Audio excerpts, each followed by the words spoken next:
नोंथाङा नैबे मन्दिराव दे मानि थाखाय फुजा होफैदों?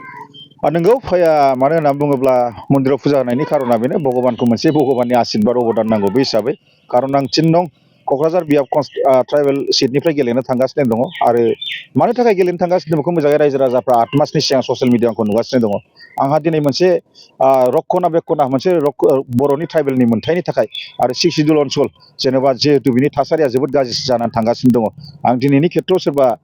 गिदिर गिदिर नेता सोरबा बिपिएफनि बा सोरबा इउपिपिएलनि हाग्रामा प्रमदनि बाथ्राखौ फैयाखै खिन्थु आं मोनसे खोथाखौ स्पष्ट मावगोन जे आं देरहानाय लोगो लोगो आं उच्चेदखौ 100% निश्चित खालामगोन। दिनै बे उच्चेदनि बाथ्राखौ लानानै पिजिआर प्रफेसनेल ग्रेजिं रिजार्भ ट्राइबेल माबा ग्रेजिं रिजार्भ बुंनो थाङोबा बे जाहैबाय अनेक मानसियानो बुजिया बेखौ आरोखि बे बुस्थुखौ जेनेबा मा बे जिनिसा प्रफेसनेल ग्रेजिं रिजार्भ पिजिआर बिजारनि बाथ्राखौ बेयो जाहैबाय नोंनि ट्राइबेलनि जेराव मोसौ मैसो खानानै जाग्रा बे हाया फुरा इलिगेल भाबै 5,78,000 बेसेबां इलिगेल माइग्रेसन अकुपाइड खालामजोब्बाय कब्जा खालामजोब्बाय आरो खेबसारिं दा नैबेनि खेत्रआव जेखि जाया माने फंसे बाथ्रानि इउपिपिएलनिफ्राय बा हाग्रामा प्रमदानो बुङाखै जोबोद दुखु गोनां बाथ्रा। दा बेनो आंनि खोथाया जाहैबाय आं 100% 100% आं प्रत्येकटा लाइमोन सेंग्रा सिख्लाफोरखौ जे भबिष्यतआव थासारिया मा जानानै थांगासिनो दं दिनै क'क्राझार दारि गोनांखौ नुदों आरो लोगोसे दिनै जेराव मोनसे बाथ्राखौ नुनो मोन्दों आरो बेदर गोसोमखौ फुरा झारखन्ड सौदिस कर्टनिफ्राय हाबसनबोजोब्बाय नारै नाख्रेबनानै दिनै गसाइगावनिफ्राय एकदम श्रीरामपुरनिफ्राय टिपकायसिम सौफैबाय आरो लोगोसे फुरा सरलपारायाव हाबसनजोब्बाय आरो लोगोसे ओरै दारि गोनांफ्रा नों हमनानै लादो फुरा क'क्राझारसिम हाबसनफैजोब्बाय। दिनै जोंहा बे जिनिसखौसो मोनसे गिखांनाय जोंनि थाखाय थासारि सोमजिदों। बे जिनिसखौ जे दानिफ्राय कन्ट्रल खालामाबा फैबाय थानाय दिनाव नोङो रेप मार्डार बुथारजागोन जिनाहारि खालामजागोन आरो गोबां बेबायदिनो खना खनलायाव थाङोब्ला सेंग्रा सिख्लाफोर लाइमोन सेंग्रा सिख्ला अबेबा जायगायाव आड्डा हैयोब्ला बुथारजागोन बेबायदि खेत्र होमबा बै समाव मा बुंगोन सोर रायजो राजा मा अनसायगोन बे समाव मा खैफोदा जाबाय आंना फिसाया थैबाय होननासो गाबलाबायगोन। गतिके ओंखायनो सिगांनिफ्रायनो मोनसे गुरै खावलायो आं बे बाथ्राखौ बुंगोन दिनै आं जेला जोंसार आरो मा नामलाय आदा सासेया जनक जेला गावथारजादों बे खेत्रआव आं नुनो मोन्दों खुनु इउपिपिएल बिपिनि नेताया फंसे बाथ्रा बुङाखै जोबोद दुखु गोनां बाथ्रा। गतिके बेनो आं टाइम थासेयावनो दानो बुंगोन चेन्ज खालामनांगौ फुरा यंस्टारखौ जायखौ जेन जेट बुङो लाइमोन सेंग्रा सिख्लाफोरखौ आं मोनसे गुरै खावलायगोन जे नैबेनि खेत्रआव आंहा सोरबा इउपिपिएल बिपिनि नेताफोरखौ प्रत्येकटा कनस्टिटुवेन्सिखौ आङो जेनेबा जावनांगौ बाथ्रा गैया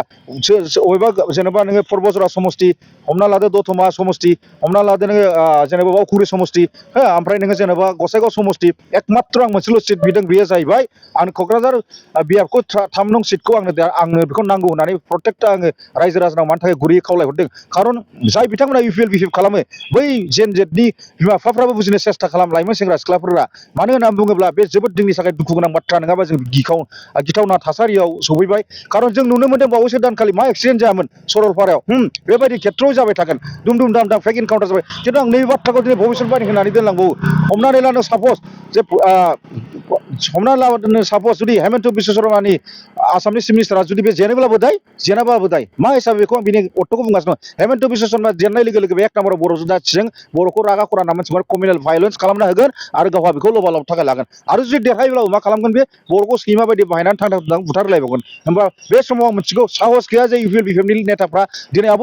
आं दिनै बुंनो थाङो क'क्राझार बियाबनिफ्राय आब' सिउलिया गेलेनो थाङा बिथाङा बे समाव बारसोमगोन नामा बिथाङा फंसे बारसोमनो हानाय नङा बा सोरबा आदा लरेन्सआव फैना बारसोमनो हानाय नङा बिथांमोनाथ' नोङो गावसिनि गाद्दि लबि सार्थ लबियावसो खालामो दिनै खोनानो मोननाय मथेबा दिनै आब' सिउलिया जेनेबा 37टा बेंक एकाउन्ट दं बेनाव घुस थाखा दं होननानैसो पाब्लिकफ्रा दिनै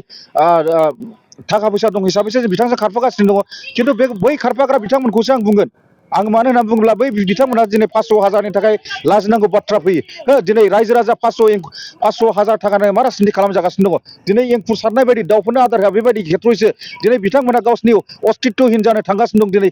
आफ्टार 15 इयार्स 20 इयार्सनि बिथोराव दिनै फुरा बुवाफोरनिसो खाला जोमैया साग्लोबगोन सुड बि बिकाम ए डार्कनेस होननाय बाथ्राखौ दिनै आं बुंनो थांगासिनो दङ होमबा मा जागोन खैफोदा दिनै भबिष्यतबाणीखौ आं दिनै बुंनानै होलाङो गतिके टाइम थानायावनो मोनसे गोनांथि बाथ्रा बुङो आं दिनै ओंखायनो रायजो राजाफ्रा सोलायनायखौ चेन्ज खालामनानै ला दिनै खुनु इउपिपिएल बिपिएफआ जेराव फंसे बाथ्रा बुंनो हाया बे खेत्रआव आं दिनै बुंगोन जे 100% आंनि थाखाय फाइट नांनो थांनाया बेनो प्रत्येकटा यंस्टारखौ आं दिनै जेन जेट जाखौ बुङो 18 बोसोरनिफ्राय लाइमोन सेंग्रा सिख्ला आप टु 40 बोसोरसिमखौ जेखि बिमा बिफा पेरेन्टसा इउपिपिएल बिपिएफ खालामा मानो जे आदानो उच्चेदनि खोथानि बाथ्रा बुङो बिथाङा जे बर'खौ रैखाथि खबस होनो थाखाय जे बिथांखौ 3 नं बियाबनिफ्राय जेरैखिजाया देरहाहोहरनांगौ बे बाथ्राखौ बुंनाय आं प्रत्येकटा लाइमोन सिख्लाखौ मोनसे गुरै खावलायो नङाबा दिनै फैबाय थानाय दिनाव अस्तित्वहीन जानो थांगासिनो बिटिसि ट्राइबेल ब्लक बेल एरिया खुनु नेताफ्रा दिनै फंसे बाथ्रा बुङाखै दिनै लासिं सिंनि बाथ्रा बे खेत्रआव आङो दिनै दिनै बुंदों प्रत्येकटा लाइमोन सेंग्रा सिख्लाखौ जाहाथे फै बयबो खौसेथि जों जानानै जाहाथे फैबाय थानाय दिनाव जे बैफोरबादि उच्चेदनि खोथायै जोङो फाइट नांनि थाखाय खौसेथि जागोन आरो लोगोसे जोंहा बेखौ जों मोनसे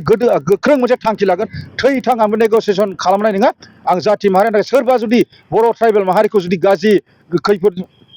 खैफोदाव खोख्लैनो नागिरदोंबा जेसेबांनाखि आं थासान्दियाव बिथांमोनहा जेबो खस्थ' जानाय नङा बेनि मेगनखौ एख्ल'ना ब्रह्मपुत्र दैयाव आं जोख्लाय हरगोन बे बाथ्राखौ 100% निश्चित आं ग्रेन्थि जुदि आं देरहानाय लोगो लोगो बाथ्राखौ आं दिनै बुङो खिन्थु दिनैनि खेथ्रआव नुदों इउपिएल बिपिएफनि नेताफ्रा फंसेबो आवाज होनो हाया उच्चनि बिरुद्धायै नुनो मोनदों दि ससियेल मिडियायाव अरुणोदय आसनिखौ बिमा माहारिनिखौ माखासे खिनियाखौ मोनबाय थानाय मानसिखौनो दाननानै होदों आरो लोगोसे गामि एलेकानि थांलाय फैलाय लामा सामा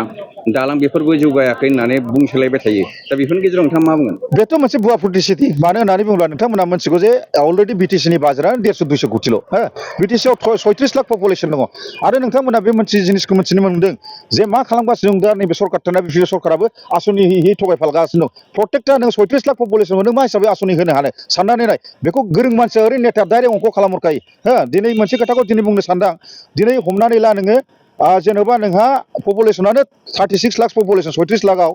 नोङो मा सिस्टेमै बिसोर राजनिति खालामगोन जेराव नोङो मोनसे गामियाव गासिबो मोनसे कम्बाइन मिलायनानै बिसोरो 1 लाख पपुलेसन बेयाव 10 जन 20 जनसो होनाय देखायदों आरोखि एफा बेजोंनो मोनो गासिबो बिसोर मिडिया केमेरायाव फैनो नागिरदों गासिबो माने मोनजोब्बाय होननानै देखायनांगोन थिग बेबायदि सिस्टेमा आसनिखौ होगासिनो दं ओंखायनो रायजो राजाफ्राबो एसे सोलायदोलै दिनै 500,000 जों राजनिति खालामनो ना नोङो दिनै फैबाय थानाय दिनाव फाइट नांनो आं होनदों दिनैनि खेथ्रआव खुनु बर' नेताफ्रा जुदि आंनि बाहेरा जुदि होननो हायोब्ला नैबे उच्चनि बिरुद्धाय आं राजनिति खालामनाय केरियारखौ गारगोन होननो हाया आं दिनै 100% 100% गेरेन्टि होनो हागौ जे इउपिपिएल बिपिएफनि नेताफ्रा फंसे बाथ्राखौ दिनै उच्चेदखौ लानासो नांगोन जुदि आङो देरहायोब्ला 100% निश्चित आङो बेखौ फार्स्ट इस्यु लागोन बिधान सभानि खेथ्रआव उच्चेदखौ खालामनांगौ होननानै 2003नि जाय गाहायाव दं बेल' थानो मोनगोन 2000 गोजौनिफ्राय 2000 सारिफ्राय साथिबो खुनु जाथियानो जाया माने बेखौ खुनु खोथा बाथ्रा गैया नो कम्प्रमाइज थैथां बेखौ उच्चेदखौ आं बुंगोन बेखौ 100% बे दायित्वखौसो लादों नङाबा आं होनदों 15-20 बोसोरनि गेजेराव खिन्थु थैनायनि लामायाव फैबाय जाथिया गोजोनथों